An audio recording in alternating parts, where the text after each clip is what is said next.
You are crouched in a freezing trench in Belgium, your boots sunk in mud that never dries, your rifle resting on a wall of frozen sandbags. It is the night of the 24th of December, 1914.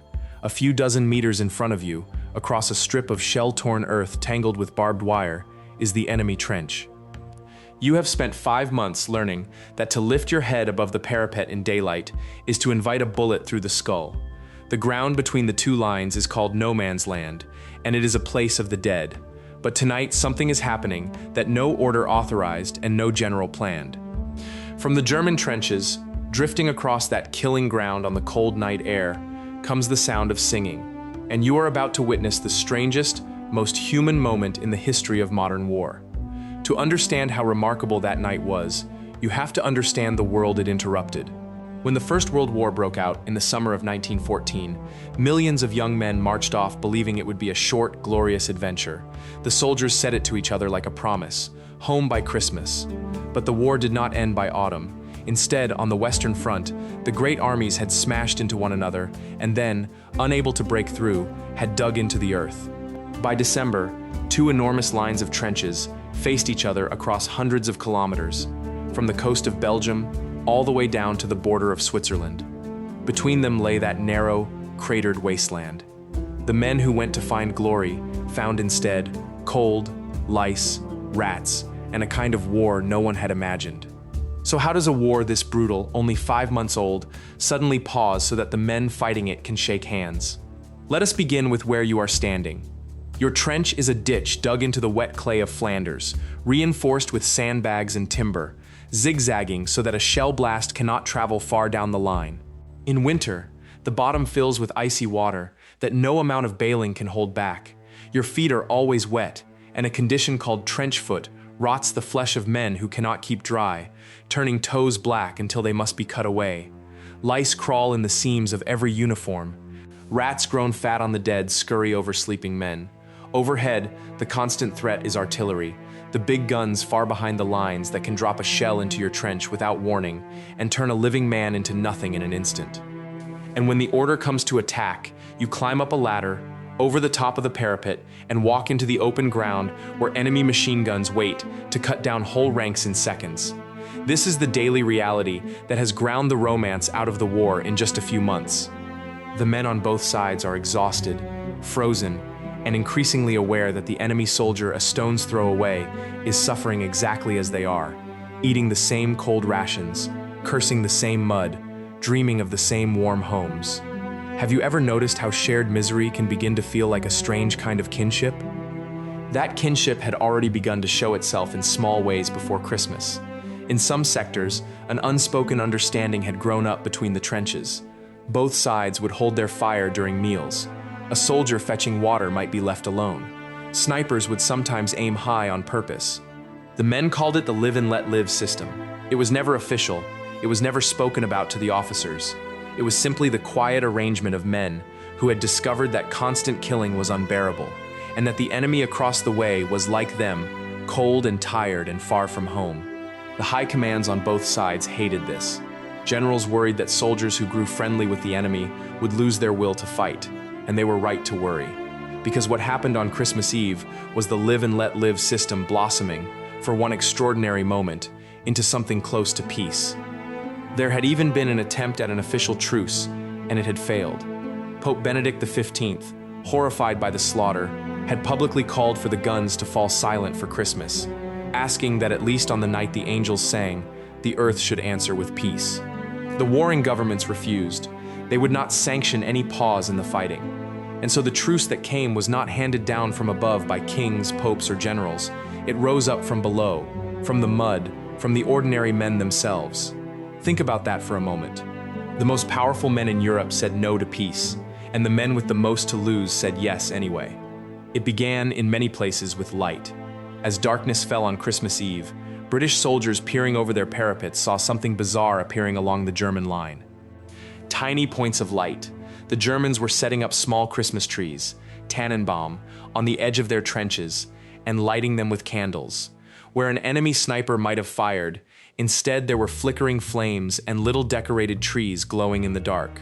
Then came the sound, a German voice, and then many voices, rising up in a Christmas carol.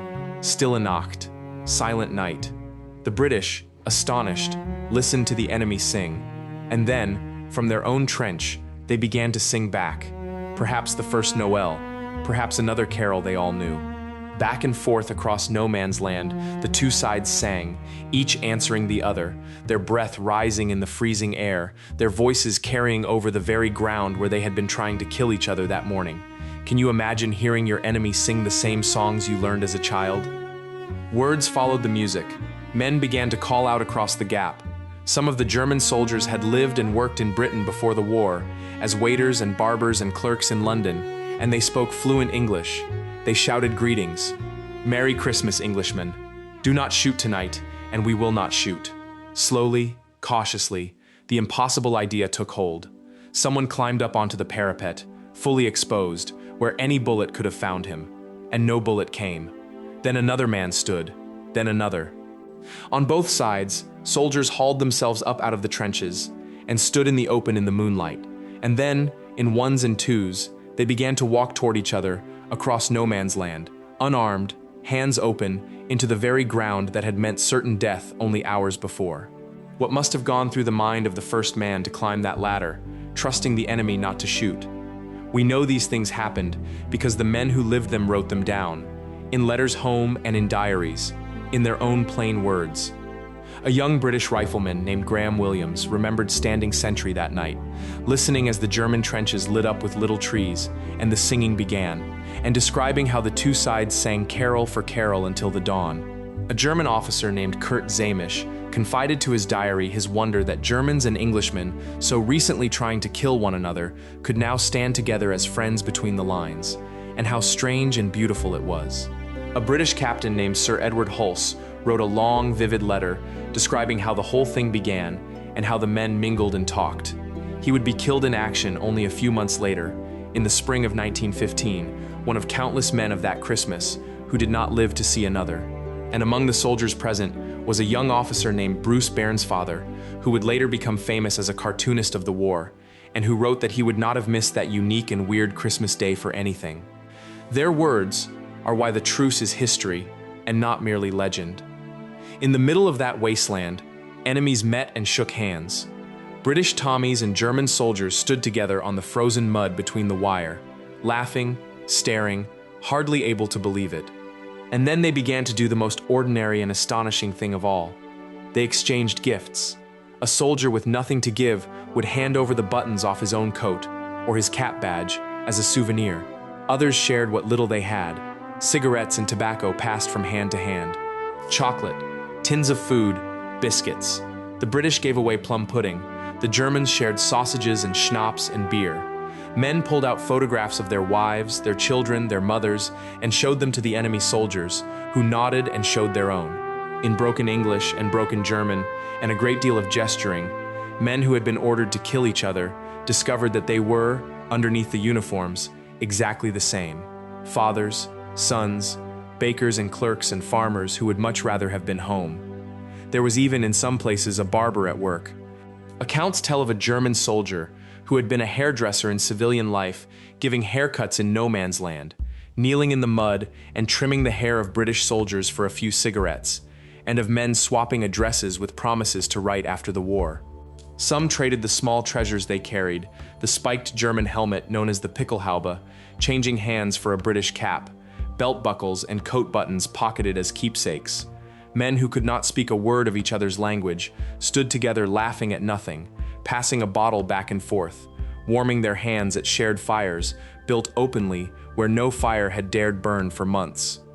One British soldier wrote home in amazement that he had spent the day talking to the very men he had been trying to shoot the week before, and that they were, to his surprise, decent fellows who hated the war as much as he did.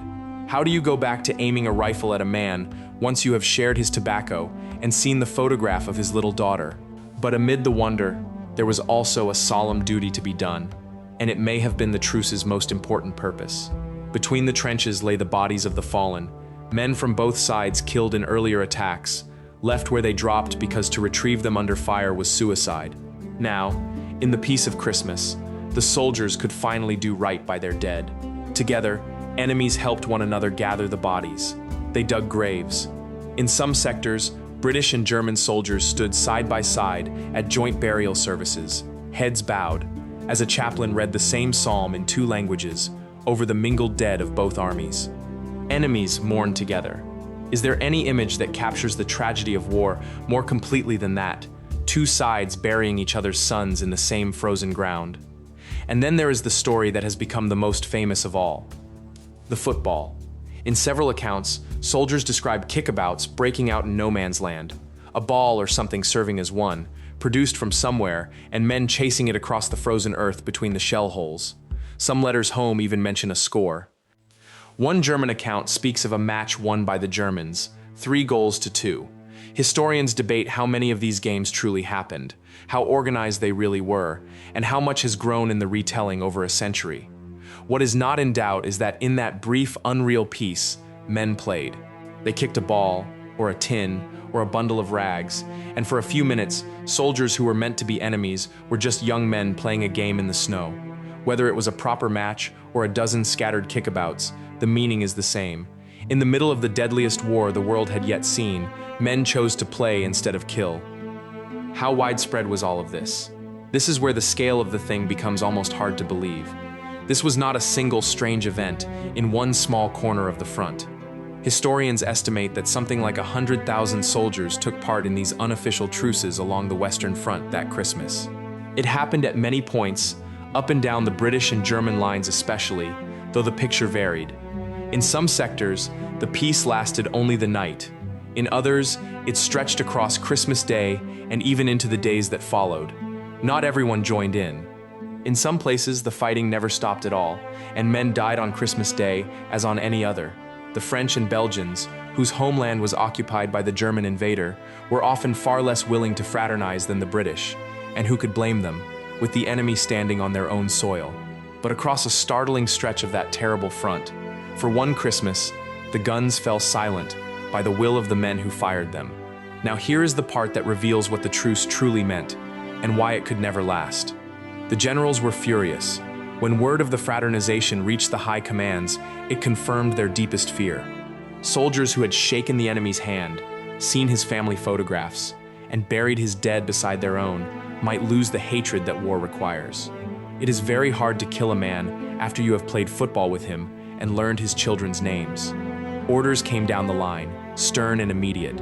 Fraternization with the enemy was forbidden. It would be treated as a serious offense, even treason. Officers were told to prevent any repeat.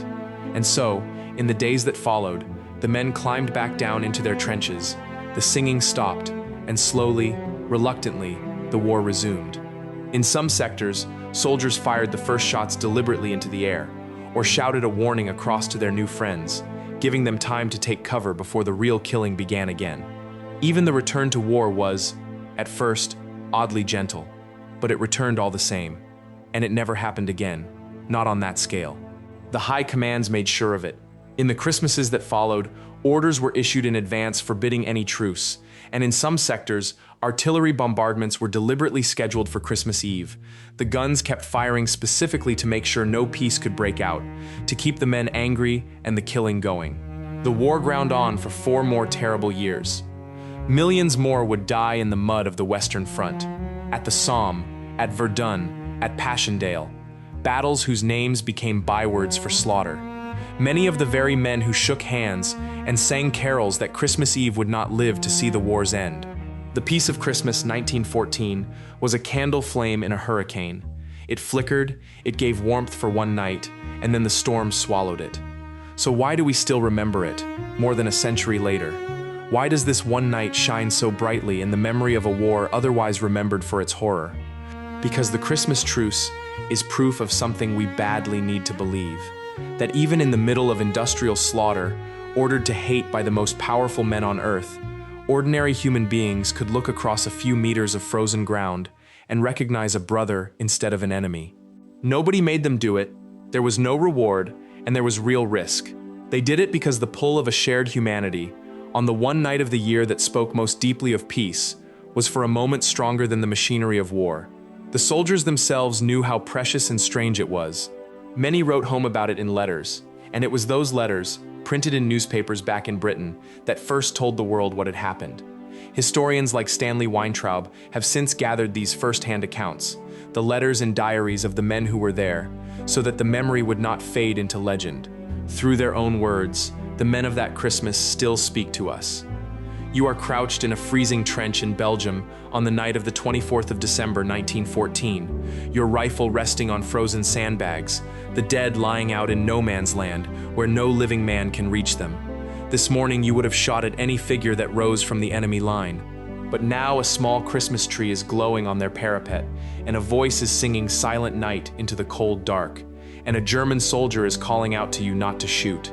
In a moment, you will do something that every rule of war forbids. You will lay down your rifle, climb the ladder into the open ground, and walk out to meet your enemy with an open hand. The war will come back. It will come back with a fury that kills millions and spares few of the men standing in this field tonight.